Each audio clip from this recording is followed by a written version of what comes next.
बीडमध्ये ऊसतोड मजुरांनी कोयता बंदची हाक दिली आहे। 5 जानेवारीपर्यंत मजुरीत वाढ करा, अन्यथा सर्व साखर कारखाने बंद करू, असा इशारा ऊसतोड मजूर आणि मुकादमांच्या संघटनांनी दिला आहे। 7 संघटना या आंदोलनात सहभागी होणार आहेत।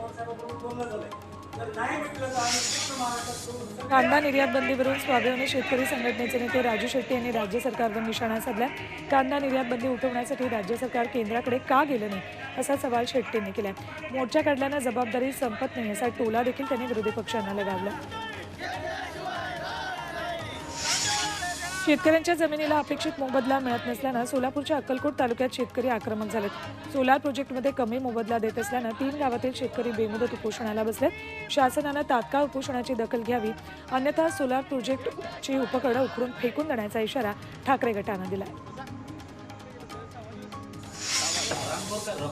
अमरावतीत पीक विम्याच्या प्रश्नावर ठाकरे गटाचे कार्यकर्ते चांगलेच आक्रमक झाले। अमृत नोनी आर्थो प्लस, ये एक प्रूवन फॉर्मूला है। इसमें मौजूद नोनी फल के गुण और आयुर्वेदिक जड़ी बूटियां शरीर को जरूरी पोषक तत्व देने के साथ साथ हड्डियों और जोड़ों के घिसने, उनमें होने वाले सूजन और दर्द को रोकने में मदद करता है। दर्द मुक्त जीवन के लिए अमृत नोनी आर्थो प्लस। पीक विमा कंपनीचे अधिकारी विमा देण्यासाठी पैसे मागत असल्याचा धक्कादायक प्रकार समोर आला।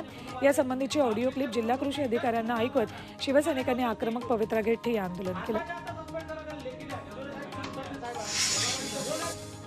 वाढवण बंदराचा विरोध शमवण्यासाठी आता JNPAनं सरपंचांसह संस्था आणि संघटनेची आज बैठक बोलावली। या बैठकीत JNPA आपली भूमिका स्पष्ट करणार आहे। वर्ध्यामध्ये सेवाग्राम गावाच्या विकासासाठी गावकरी आक्रमक झालेत। गावकऱ्यांनी 6 दिवसांपासून हे अवयव विक्री आंदोलन सुरू केले। याद्वारे अवयव विकून गावाचा विकास करण्याचं आवाहन प्रशासनाला करण्यात आले। गावात अनेक मूलभूत सुविधांचा अभाव असल्यानं गावकरी संतप्त झालेत। नवीन वर्षाच्या स्वागतासाठी पालघरच्या समुद्रकिनारी पर्यटकांची गर्दी झाली। चिंचणी, केळवे, डहाणू, बोर्डी या समुद्र किनाऱ्यांवर सध्या मुंबई, ठाण्यासह नाशिक आणि गुजरातचे पर्यटक दाखल झालेत, त्यामुळे समुद्र किनाऱ्यांवर सध्या प्रचंड गर्दी आहे।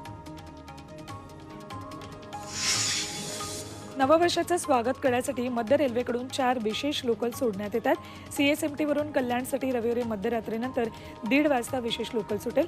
ही लोकल कल्याणला पहाटे 3 वाजता पोहोचेल, तर कल्याण CSMT, हार्बरवरील पनवेल CSMT अशा विशेष लोकल फेऱ्या असतील।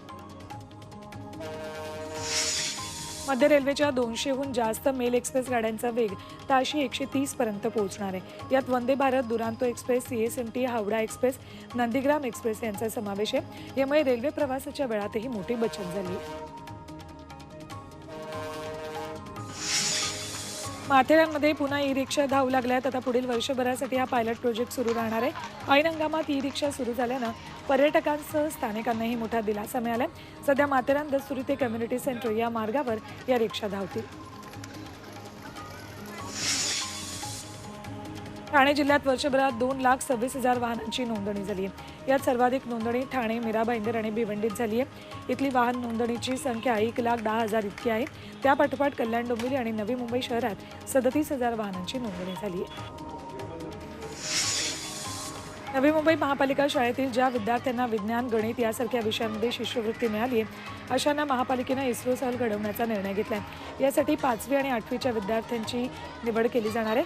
शालेय वयात विद्यार्थ्यांमध्ये वैज्ञानिक दृष्टिकोन तयार व्हावा, यासाठी हा उपक्रम राबवला जातो।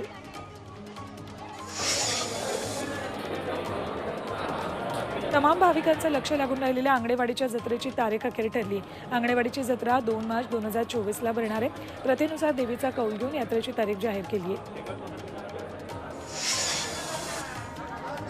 खानदेशचं कुलदैवत असलेल्या सप्तशृंगी गडावर शेकडो भाविकांचे हाल होत आहेत। गडावर भाविकांची ने-आण करणारी फर्निक्युलर ट्रॉली गेल्या 2 दिवसांपासून बंद आहे, त्यामुळे दर्शनासाठी आलेल्या भाविकांना अडचणींचा सामना करावा लागतोय। सांगलीच्या चिकुर्डेमध्ये वारणा नदीतील प्रदूषणामुळे हजारो मासे मृत्युमुखी पडलेत। नदीत सोडण्यात आलेल्या रसायनांमुळे हजारो माशांचा खच काठावर पडलाय। वारणाकाठच्या कारखान्यांकडून नदीत दूषित पाणी सोडल्यामुळे माशांच्या आरोग्यावर परिणाम होतोय। प्रशासनानं त्यांच्यावर कारवाईची मागणी केली आहे। यवतमाळमधील टिपेश्वर अभयारण्यात वाघाचं दर्शन झालं। पर्यटकांनी या वाघाची चाल कॅमेऱ्यात टिपली। अभयारण्यात वाघासह बिबट्या, सांबर, हरिण आणि अस्वल अशा विविध प्राण्यांचं दर्शन होत असल्यामुळे या ठिकाणी पर्यटकांनी गर्दी केली आहे।